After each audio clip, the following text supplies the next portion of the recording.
daqui.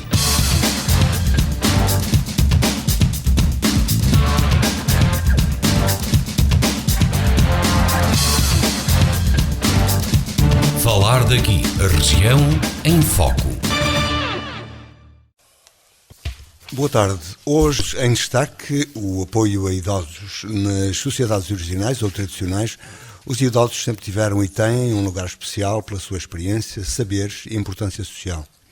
Atualmente, e segundo a Organização Mundial de Saúde, idoso é todo indivíduo com 60 ou mais anos, mas todavia, para efeito de formulação de políticas públicas, esse limite mínimo pode variar segundo as condições de cada país. Em Portugal, considera-se idoso um indivíduo com 65 ou mais anos de idade.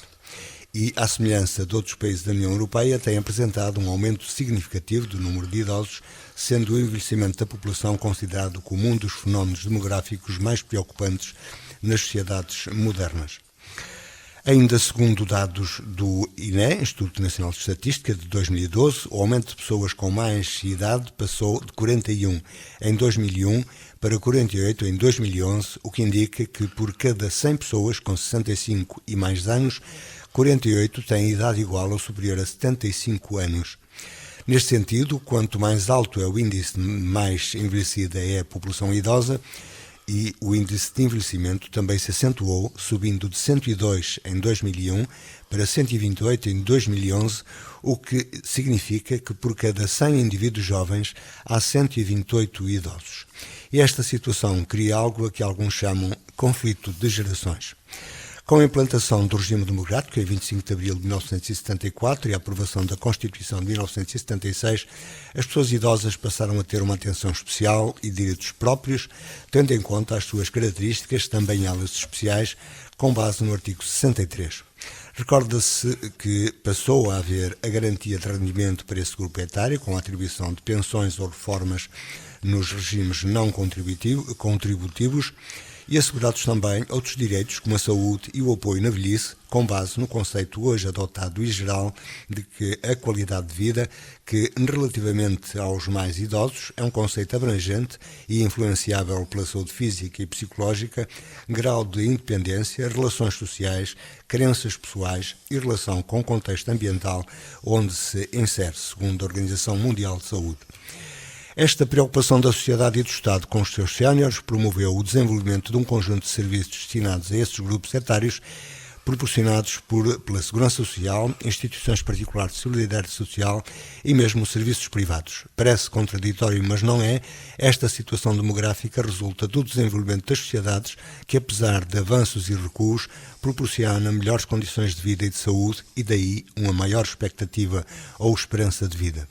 No nosso Conselho existem várias instituições de apoio a idosos, além dos serviços sociais do município, e PSS, a principal das quais a Misericórdia de Verde de Minho, com lar e apoio domiciliário, centros sociais, militares, CCLs e a Universidade Sénior.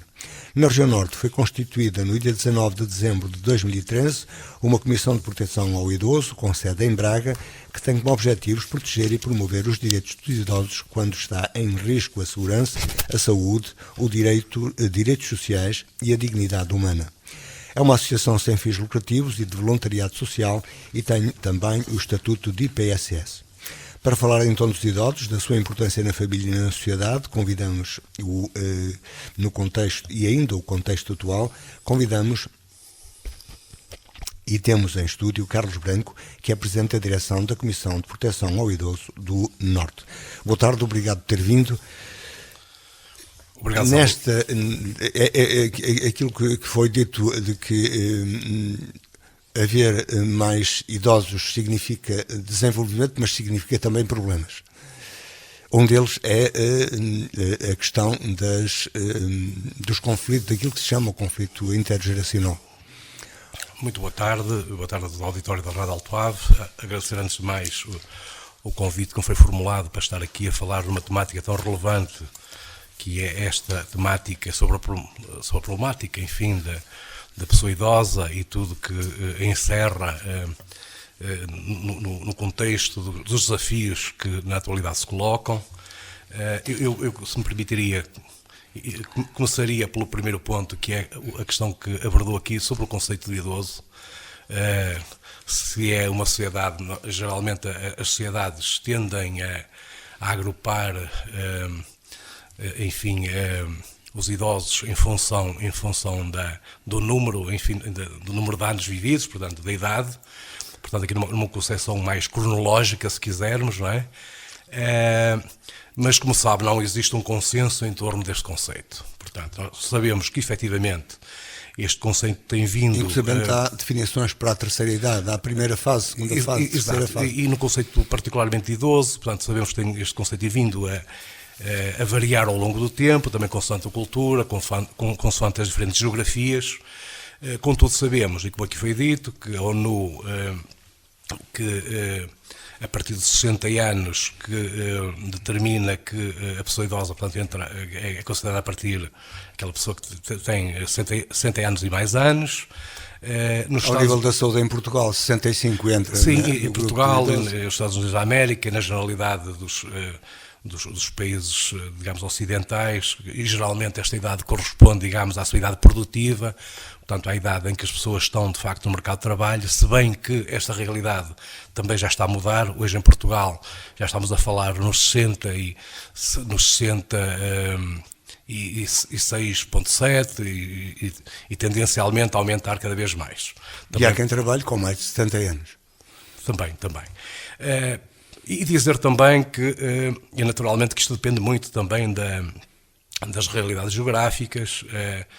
Na Nova Guiné, uma pessoa com 50 anos é considerada velha, não é?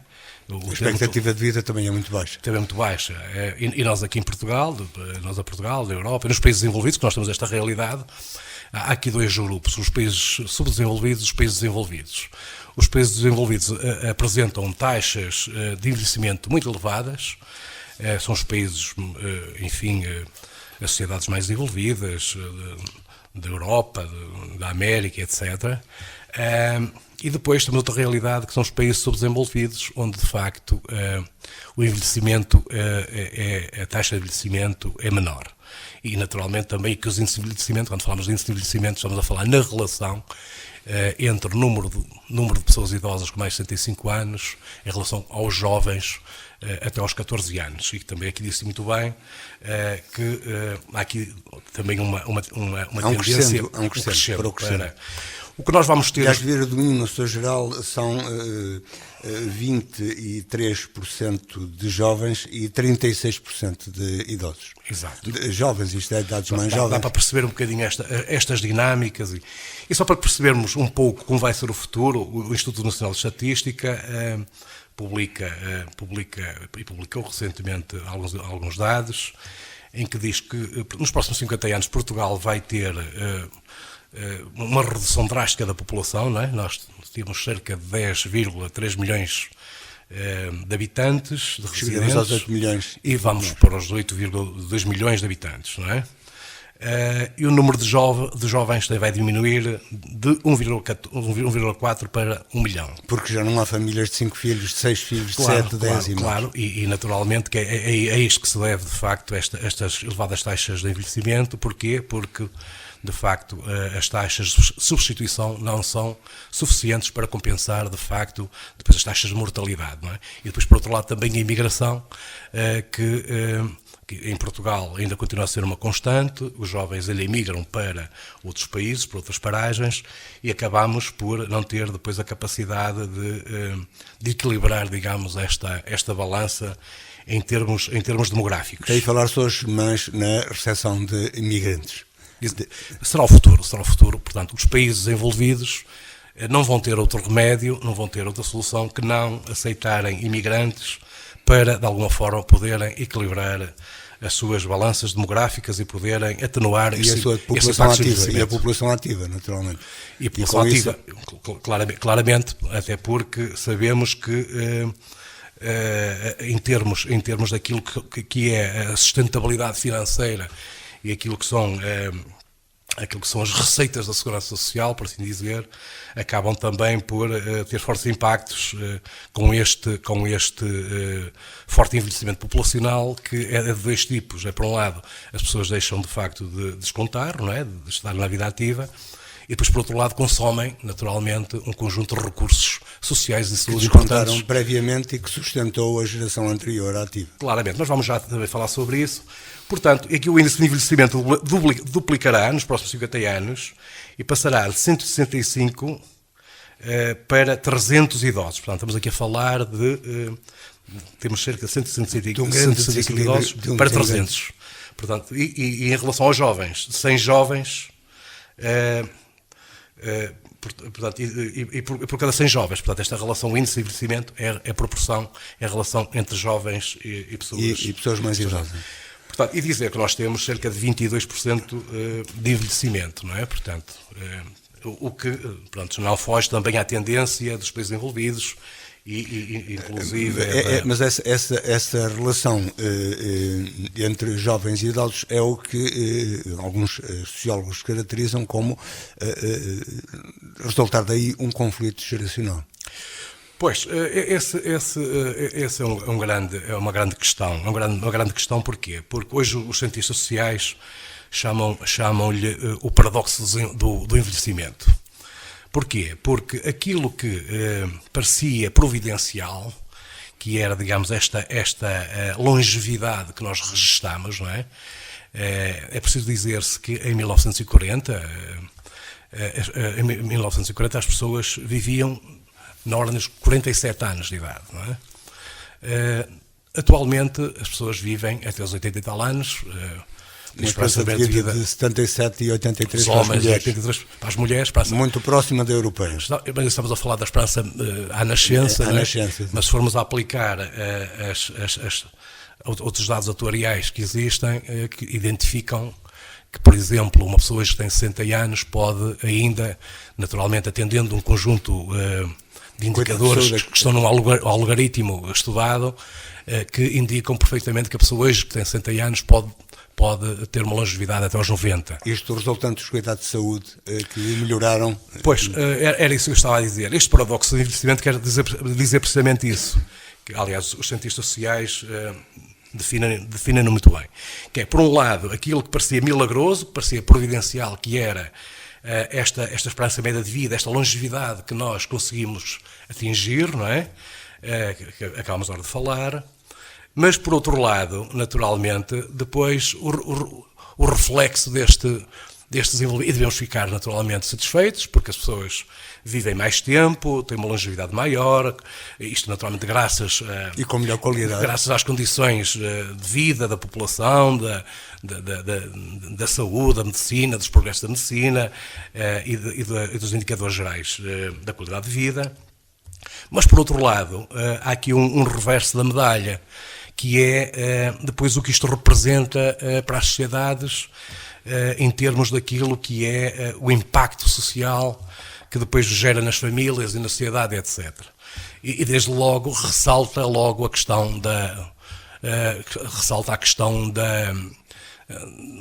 parte económica, que é de facto que está associada, muito associada, emprego, e que está na discussão do dia. E as questões também do emprego, que é uma parte do chamado conflito, que é que, trabalhando as pessoas até mais tarde, essa é mais tarde os mais novos encontrarão lugares.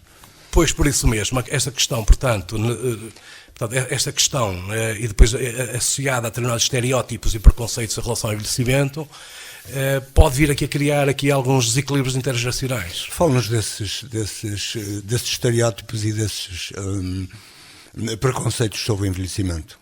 Um velho já não é um trapo, como se dizia.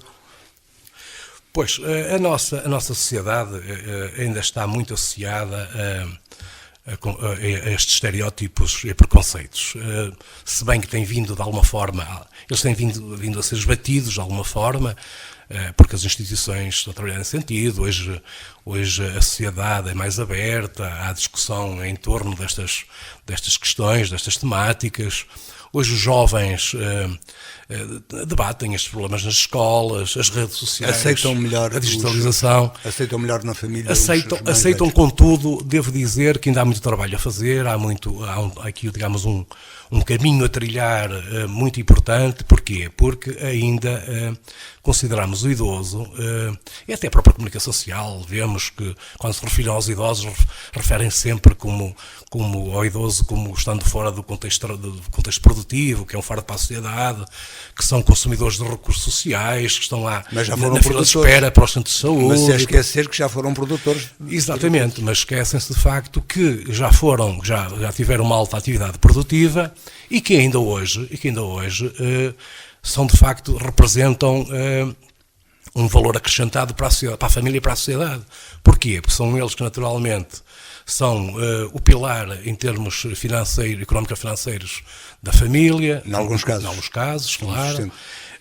Noutros são os cuidadores dos netos e colaboradores dos mais novos, participando nas tarefas e na idade de buscar os netos à escola, inclusive em casa, no apoio pedagógico, etc. e tal. Portanto, e nesse sentido, e depois também sabemos que são os idosos que concentram mais riqueza. Em termos financeiros, em termos imobiliários. Os que tiveram a possibilidade de fazer economias. Fizeram poupanças, tiveram, digamos, um caminho de grande esforço ao longo da vida, que lhes permitiu naturalmente fazer poupanças e ter uma vida organizada e que são, em muitos casos, de facto, o pilar de sustentação da família e da sociedade. Portanto, é bom que nós tenhamos essa noção, de facto, da importância do idoso na sociedade, que, apesar de tudo, apesar de termos vindo a esbater, e eu julgo que temos vindo a melhorar muito nesse sentido, porque as organizações internacionais têm-se vindo a debater e naturalmente proclamam normativos internacionais e depois os países membros acabam também por fazer a transição dessas normas para os seus países e acabam por se alinharem com essas diretivas, mas há muito ainda a fazer e mesmo no que concerne às próprias famílias, a nós próprios, temos ainda muito trabalho de sensibilização, muito trabalho junto dos mais jovens, para desmistificar esta realidade que associa de facto os idosos a fardos pesados, consumidores de recursos sociais e pessoas que estão à margem da sociedade, porque não estão, efetivamente. Eu disse inicialmente, e é uma verdade, Portugal deu um salto qualitativo no apoio aos grupos etários mais avançados no pós-25 de Abril, incluindo a Constituição, que consagrou direitos próprios para a terceira idade.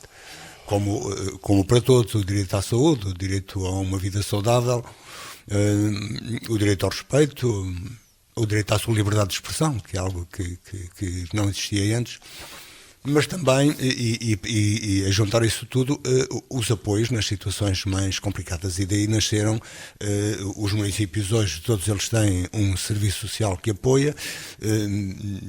As misericórdias foram provavelmente das primeiras instituições a pensar nisso, mas no pós-25 a pensar e a desenvolver estes serviços.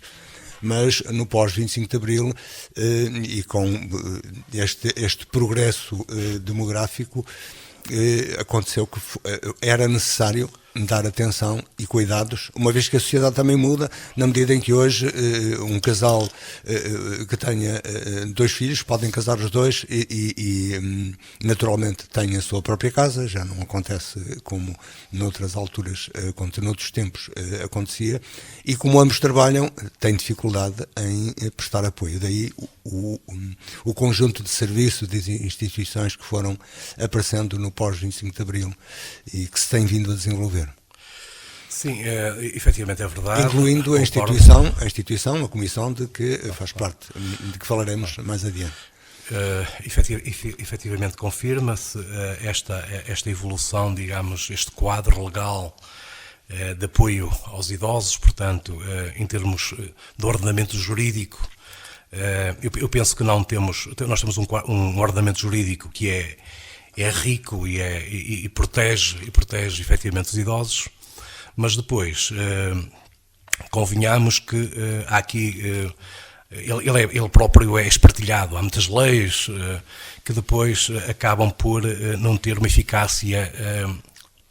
de acordo com aquilo que são as necessidades e as realidades da pessoa idosa, não é? Nós temos estudado isso no âmbito da Comissão, porque a nossa Comissão está muito ligada aos tribunais. Nós iniciamos a nossa atividade muito numa articulação permanente com o Ministério Público, com os tribunais, tanto da Comarca de Braga como do Porto, etc. E já estudámos essa questão. Portanto, chega-se à conclusão que, efetivamente, segundo os principais especialistas, não há falta de leis, as leis existem, protegem a pessoa idosa, apesar de estarem espartilhadas, haver muitos diplomas, haver muitas leis avulso, mas o que é efetivamente verdade é que esse quadro é favorável. Agora, outra coisa diferente é depois o acesso que as pessoas têm à justiça, que depois há aqui um conjunto de entraves, de bloqueios, porque o sistema judicial cada vez está mais concentrado nas grandes cidades, nas grandes metrópoles, e é muito difícil depois um idoso vir a Dominho ter que apresentar uma queixa, dependendo naturalmente da situação que for e dos montantes, poder ter que ir a Vila Verde, ou ter que ir a Braga, ou ter que ir a Famalicão, portanto, naturalmente que as coisas depois complicam-se. E no que diz Mas, de qualquer modo, não são muitos os conflitos aqui na região. Conflitos há. Os chamados maus-tratos ou situações conflituosas. Isso é outra questão. Pronto, eu estava aqui a meter tudo nesta questão do enquadramento legal, do enquadramento jurídico. Depois essa questão da violência e os maus-tratos, etc., também é uma realidade à qual nós não podemos virar a cara, porque ela está aí e é vergonhoso sabermos que os idosos, uma sociedade que se quer desenvolvida, não é? Ainda tem idosos maltratados, portanto, de facto, é vergonhoso. E existe bem perto de nós, existem nas famílias, e os estudos estão aí para dizer que, de facto, são os autores, os agressores, são as pessoas mais próximas, são os familiares, são os vizinhos, são os amigos, que, por razões económicas, por variedíssimas razões, acabam por ter atitudes abusivas, que violentam, de facto, que são puníveis criminalmente, naturalmente, com mas deixe-me pôr aqui uma questão. Também aqui na velhice as diferenciações sociais, e conhece os dois lados, também aqui as diferenciações sociais se conhecem. Quer dizer, há idosos institucionalizados em instituições particulares de solidariedade social, como, por exemplo, a Misericórdia de Vieira de Minho, os centros sociais, temos aqui 2 mini-lares, há aqueles que, podendo com mais rendimentos, conseguem, enfim, uma residência com mais qualidade, com mais, enfim, provavelmente um tratamento mais qualificado. Pois, o apoio institucional... Embora todo ele tenha qualificação, é bom dizer, não é? Todo o apoio é dado com qualificação. O apoio institucional é, de facto, uma realidade importante. Eu julgo que a nossa sociedade, desde as sociedades industriais, desde que a mulher é incorporada no mercado de trabalho e que era a tradicional cuidadora, até nos países do sul da Europa, as coisas complicam-se naturalmente e as famílias veem-se na iminência de ter que recorrer às instituições para naturalmente cuidarem, para darem apoio aos seus idosos. E fazem um trabalho meritório, as Misericórdias, as IPSS, umas num registro mais tradicional, outras já com níveis de desenvolvimento e já com progressos muito interessantes, já seguindo normativos da qualidade e perfeitamente alinhadas com aquilo que são as regras e todo o enquadramento da segurança social. E o que é certo é que elas trabalham e fazem um meritório, desenvolvem um trabalho muito meritório. Evidentemente que, porque nós não temos tradição em Portugal, Em Portugal, os nossos governos delegam nas misericórdias e nas IPSS, não é? Ao contrário de outros países da Europa, em que há uma tradição, digamos, e uma prática uma rede estatal. Pública, uma rede estatal de centros de dia, de lares da terceira idade, etc. Em Portugal não há essa tradição. Os municípios têm algum efeito positivo nisso, isto assumindo uma parte desse... Agora, neste momento, sim, mas naturalmente que as misericórdias, sendo, e desde 1500 têm vindo a assumir um papel preponderante neste domínio, no domínio social, em prol das pessoas mais desfavorecidas, e com um trabalho relevante junto às suas comunidades. Hoje as IPSS são uma outra realidade que é mais moderna, mas também com uma dinâmica muito interessante, organizadas também nas suas uniões, e fazem um trabalho de facto excelente. Agora... Mas o idoso não precisa só, isto vai-se notando agora, nomeadamente uma notícia que eu li ainda esta semana, de uma atitude da Câmara Municipal de Guimarães de promover a inclusão digital dos mais idosos.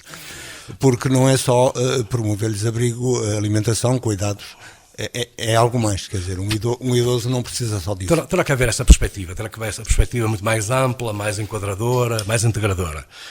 Evidentemente, o que é que eu ia dizer era que nem todas as pessoas necessitam de recorrer a este tipo de instituições.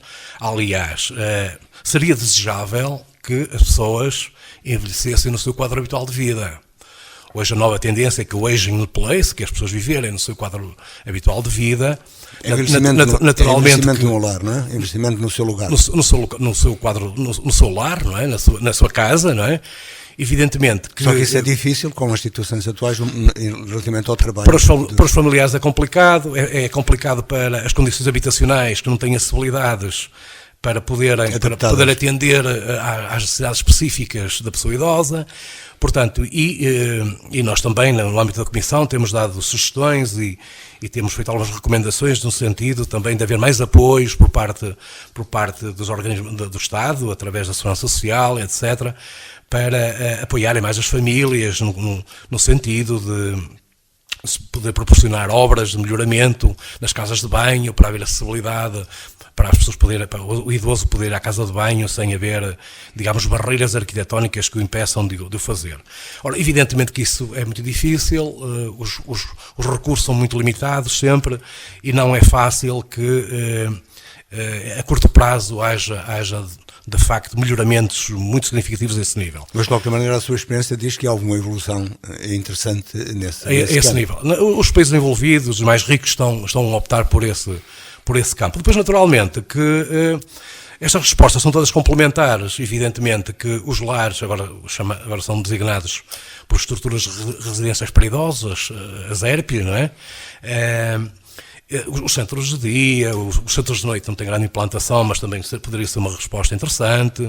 Os cuidados ao domicílio, portanto, os SADs, todas as respostas, hoje também os centros de convívio. Há hoje uma panóplia de respostas, de facto, muito interessantes e direcionadas para o apoio à pessoa idosa. Mas na família, como vê esta imagem que já existe e legalmente constituída do curador informal? O cuidador informal também é uma medida que nós naturalmente, no âmbito da Comissão, registamos com muito agrado. Aliás, também fomos ouvidos e também lutámos também dentro da nossa área de influência para que fosse possível. Naturalmente que gostaríamos que as medidas fossem muito mais além, não é?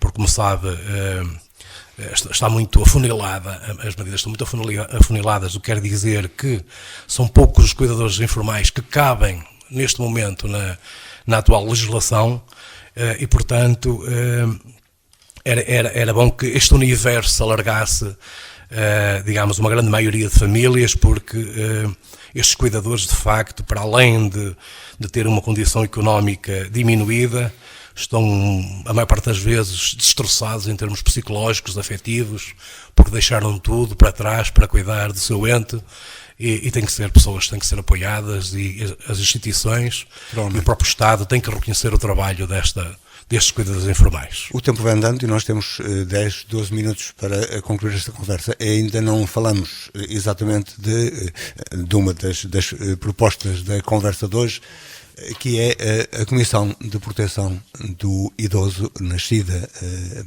em 2013, com sede em Braga, e de que faz parte, que é presidente da direção. Sim. O que é, como nasceu, o que é e como nasceu, com que razões? Ora bem, a Comissão de Proteção ao Idoso, que é uma associação regional do Norte, ela é fundada em 2013, como bem disse, por um grupo de pessoas da sociedade civil. E é bom saber que temos 2 pessoas de Via do Minho lá. Temos 2 pessoas de Via do Minho. Sim, tivemos 3, agora temos 3. atualmente duas de Via do Minho. Sou eu e a juiz desembargadora Conceição Carvalho. Conceição Carvalho. E precisamente ela é fundada com uma grande preocupação. Sentíamos na altura que de facto havia muito por fazer neste âmbito. Sentíamos que a sociedade e o próprio governo, os vários governos das diferentes áreas políticas, não davam a atenção devida a esta problemática das pessoas idosas. Sentíamos e continuamos a sentir, obviamente. Na altura, vamos dizer, é uma associação fundada, ou uma comissão fundada no voluntariado? Na base do voluntariado, um grupo de pessoas da sociedade civil, diferentes áreas do saber, temos desde magistrados, assistentes sociais, psicólogos, professores universitários, delegados à investigação. É um grupo muito heterogéneo, de facto, muito multidisciplinar, e é nesta riqueza da interdisciplinariedade que reside, de facto, o trabalho da Comissão. E nesse momento sentimos de facto que, enquanto cidadãos, com uma responsabilidade social, naturalmente, teríamos de dar um passo em frente e fazer algo para alterar aquele status quo da sociedade, que não era mais que, de facto, não atender convenientemente a pessoa idosa. Sentíamos que, noutras áreas de intervenção, no caso das crianças e jovens, que havia uma atenção especial, inclusive nestes últimos anos, grandes progressos, grandes desenvolvimentos em prol da proteção e da promoção da problemática das crianças e jovens em perigo, etc. Também no âmbito da juventude, políticas para a juventude, também no âmbito da igualdade de género, na questão da violência contra a mulher, na questão dos idosos. De facto, as instituições, o próprio governo, não tinha atenção. As pessoas queixavam-se no âmbito dos seus direitos, porque era aquilo que eu falava há pouco. Os idosos, naturalmente, aqueles que dominam o digital, hoje esta nova geração de idosos que tem outra literacia, outra habilitação académica. Com esses nós não nos preocupamos, naturalmente, porque estamos aqui para atender naturalmente à pessoa idosa, mas aqueles que nos preocupam são, de facto, aquele grupo de idosos mais vulnerável. E foi para esses que nasceu, para os defender, para promover ações, para os proteger, que foi fundada esta comissão. Abrangendo toda a região norte, isto é, Porto, Braga, Vila Real. Os 5 distritos correspondem à região norte, exatamente. Evidentemente que começámos pela nossa área de mais conforto, de Braga. Porquê? Porque naturalmente tudo isto envolve recursos, e os recursos são sempre escassos. Depois nós também temos aqui uma lacuna que é importante, mas que terá que ser também ultrapassada, que é pelo facto de estarmos aqui numa intervenção muito imaterial, portanto, mais em termos conceituais, no âmbito dos direitos, mais no âmbito da formação, mais da consciencialização, etc. Isto depois não cabe naquilo que são as respostas tipificadas da segurança social. Portanto, o que significa que nós não temos apoio... E as respostas tipificadas são os apoios efetivos às pessoas. Para os lares, para os centros de dia, para os apoios domiciliários, por aí fora, não é? Nós, como somos uma instituição, embora tendo já o estatuto de IPSS, não estamos ainda a ser apoiados pela própria Segurança Social, porque ainda não se encontrou aqui, digamos, um formato que encaixasse dentro daquilo que são as respostas atípicas. tem-nos dito que há uma sensibilidade enorme por parte da Segurança Social, inclusive nós temos colaborado na formação dos quadros superiores, muito neste âmbito do direito, porque entretanto foram produzidos um conjunto de diplomas legais, muito recentemente, a questão do novo regime do maior acompanhado, que é um regime que foi lançado e que naturalmente suscita muitas dúvidas ainda aos profissionais, aos técnicos e às pessoas naturalmente em geral, não é? E nós temos também estado um pouco a colmatar essa brecha na sociedade, ministrando formação aos técnicos das áreas sociais e também na Segurança Social. Temos vindo a fazer esse trabalho nos tribunais, etc., e mesmo também junto das autarquias e primordialmente onde temos implementado o provedor do idoso, no sentido de... É também uma figura que nasce da necessidade de haver alguém nos municípios, a nível concelhio, enfim, dar atenção. Claro. E este nosso formato... Dar atenção e recolher, inclusivamente, as sensibilidades dos mais idosos. Exatamente. E este modelo preconizado pela CPI, porque nós sendo uma associação de âmbito regional, naturalmente que depois temos de ter aqui, temos que conseguir operacionalizar a nossa missão. De qualquer maneira, tem que ter uma sede, um espaço onde possa trabalhar. Nós temos uma sede em Braga, no Novo Fojo, que é a sede da Associação a nível norte, onde temos os nossos técnicos que estão a trabalhar, onde estamos abertos. Isso implica despesas. E de onde vêm as receitas? Implica despesas. Naturalmente, tem que haver aqui uma criatividade muito há forte. Há mecenas. Os mecenas, felizmente temos tido a adesão por parte da comunidade empresarial de Braga, que nos tem apoiado, de Braga e não só, também a nível nacional, mas maioritariamente de Braga, que nos tem apoiado as nossas ações, mediante a apresentação de planos que apresentamos anualmente. Somos apoiados e desenvolvemos as nossas iniciativas, que é o caso do Jorge Martins, que nos está a apoiar naquela atividade de sensibilização contra a violência da pessoa idosa, que temos desenvolvido, já o ano passado desenvolvemos junto das comunidades escolares, temos previsto para o próximo ano também, já no nosso plano de ação, que foi aprovado precisamente ontem, também já um conjunto de ações elencadas e que também já podemos contar também com esse apoio por parte da Jerónimo Martins, portanto a nível nacional, e depois também a comunidade de Braga, estamos a falar da Carclass, estamos a falar empresas da Braga Lux, estamos a falar da ABB, estamos a falar... Até hoje os municípios. Os municípios que nos estão a apoiar são aqueles... Eu ia dizer que a nossa perspectiva da Comissão de Proteção ao Idoso, portanto, sendo uma associação regional do Norte, ela teve necessidade depois, para operacionalizar as suas ações, de encontrar aqui, estrategicamente, parceiros colocados em cada distrito, em cada concelho, para poder levar a cabo, digamos, por um lado, aquelas medidas que para nós são importantes e serão de aplicar, mas também, ao mesmo tempo também, como os municípios são as entidades que estão mais próximas da população, que conseguem diagnosticar de forma hábil os problemas sociais locais, neste caso particular dos idosos, também partir dessa ponte dos municípios e então implementando a figura do provedor idoso, alguém que surge da comunidade no âmbito das comissões locais de acompanhamento,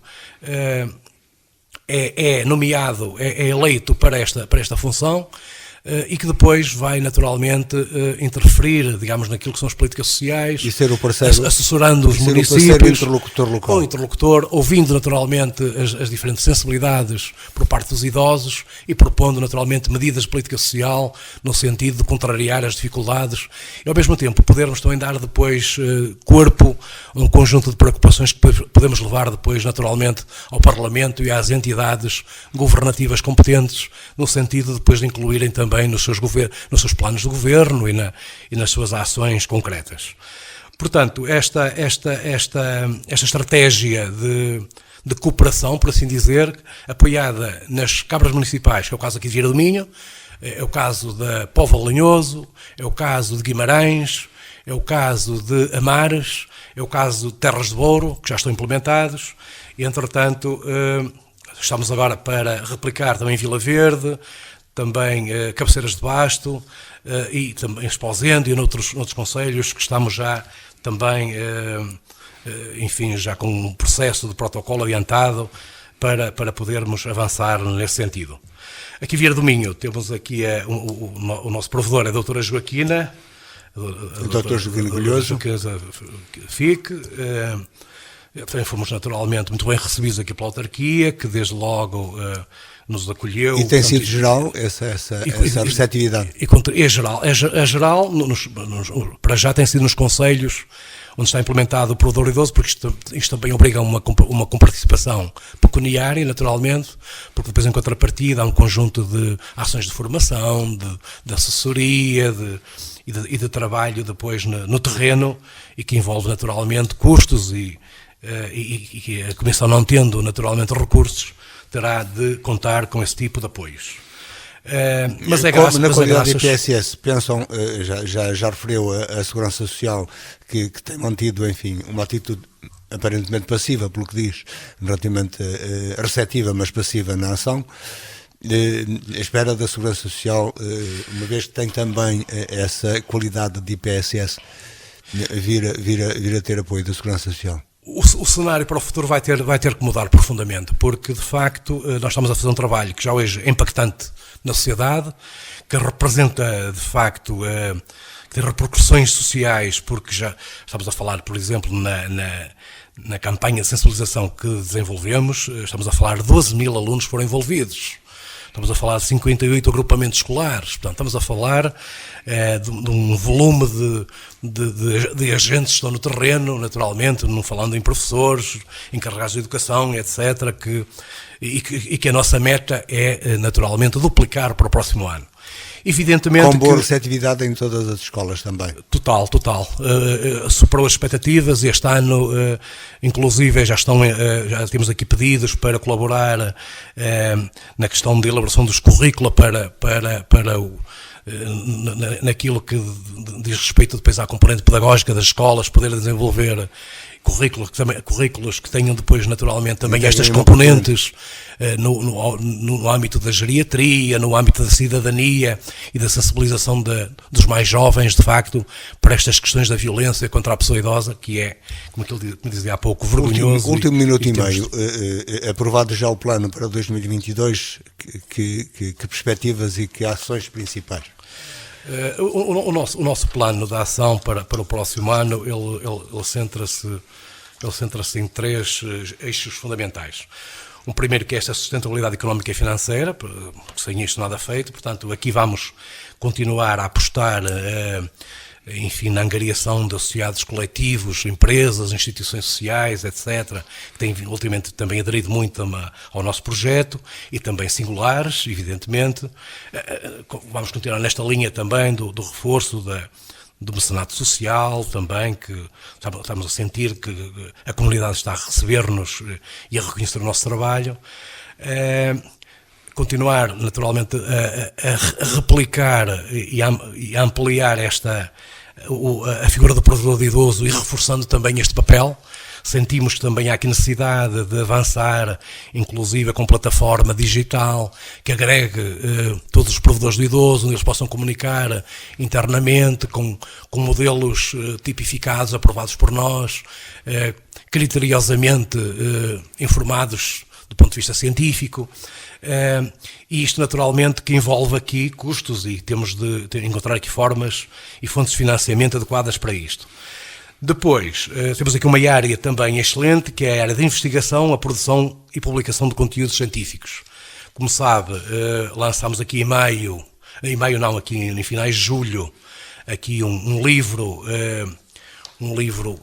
promovido pela Comissão de Proteção ao Idoso, no âmbito, as diferentes abordagens da gerontologia. A ideia, temos também uma revista digital, que todos os meses um autor reconhecido publica um artigo.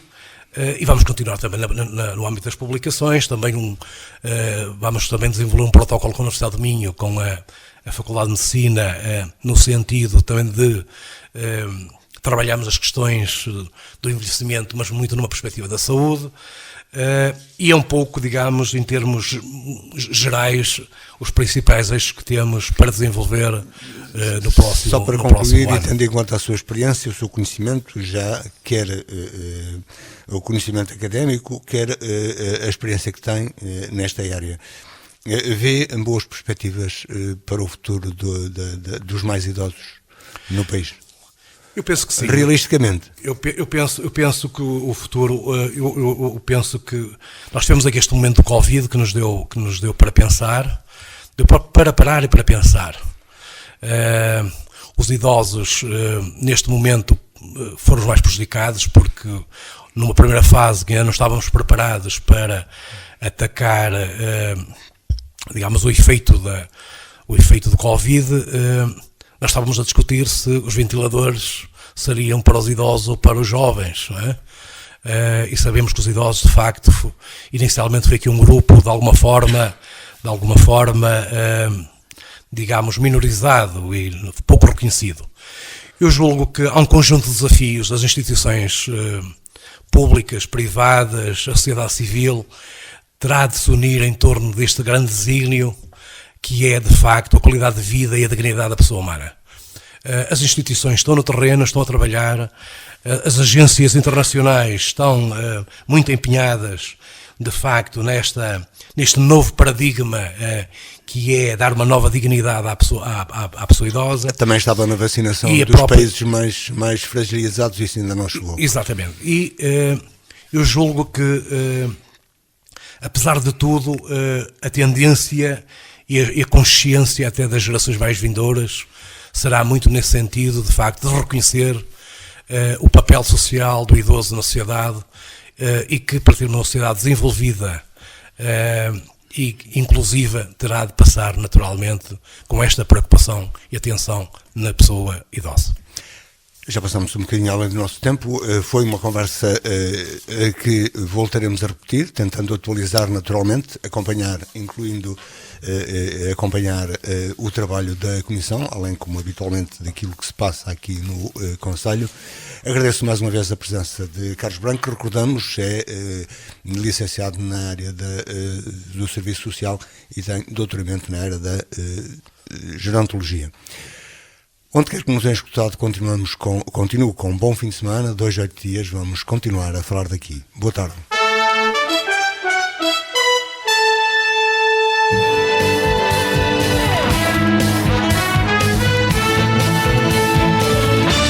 Falar daqui.